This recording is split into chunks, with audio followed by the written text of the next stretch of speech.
Mushroom மசால் தோசை எப்படி செய்யறதுன்னு பார்ப்போம். அதுக்கு மஷ்ரூமை இந்த மாதிரி கட் பண்ணி வச்சிருக்கேன். வெங்காயம் ஒரு 3 பெரிய வெங்காயம் கட் பண்ணியிருக்கேன். தக்காளி ஒரு சின்ன தக்காளி, பச்சை மிளகாய், கருவேப்பிலை, இஞ்சி பூண்டு பேஸ்ட். இப்போ இந்த மசாலா ரெடி பண்ணுறதுக்கு ஒரு 2 ஸ்பூன் எண்ணெய் ஊற்றிக்குவோம்.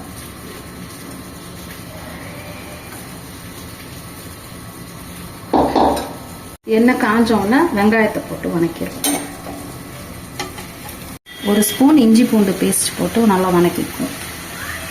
இது வணங்கின உடனே பச்சை மிளகாய் பொடிசா நறுக்குனதை போட்டுக்கோம். தக்காளி ஆப்ஷனல் தான், வேணும்னா போட்டுக்கலாம். ஒரு சின்ன தக்காளி நான் போட்டுக்கேன்.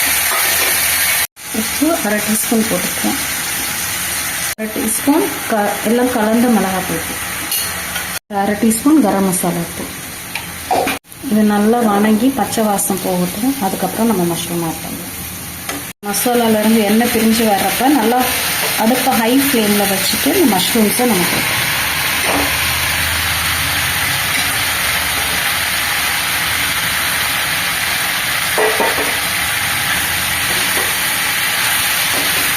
இப்போது இதுக்கு தேவையான காரம் எவ்வளோ வேணுமோ அந்த அளவுக்கு மிளகுத்தூள் போட்டுக்கலாம். நான் 1.5 ஸ்பூன் போட்டிருக்கேன். மஷ்ரூம் அதுவே தண்ணி விடும். அந்த தண்ணியிலேயே அது வெந்துடும். நல்லா ஹை ஃப்ளேமில் வச்சே பண்ணுங்க, அப்போ தான் நல்லா வெந்துடும். இல்லைன்னா ரொம்ப தண்ணி விட்டுரும்.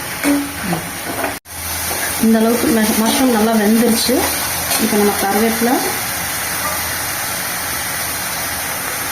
கொத்தமல்லி தழை போட்டு டைரக்ட் செய்யலாம்.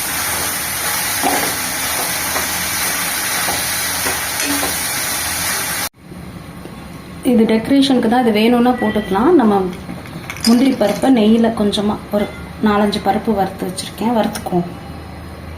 இப்போ தோசை ஊற்றிக்குவோம்.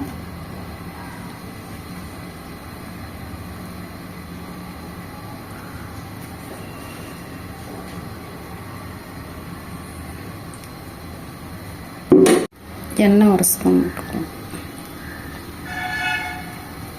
தோசை இந்த அளவுக்கு வெந்தோடனே அடுப்பை சிம்மில் வச்சுட்டு நம்ம செஞ்சு வச்சுருக்க மஷ்ரூம் ஸ்டஃபிங்கை அதுக்குள்ளே வச்சுக்கலாம்.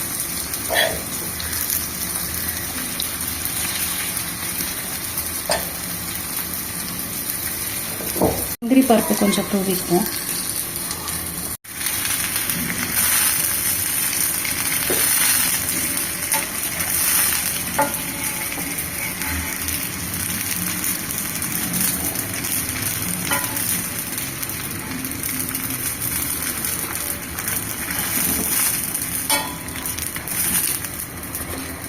இது ரெடி ஆயிடுச்சு. இதை இது சாம்பார், தேங்காய் சட்னி, புதினா சட்னி அதோட சாப்பிட ரொம்ப நல்லா இருக்கும்.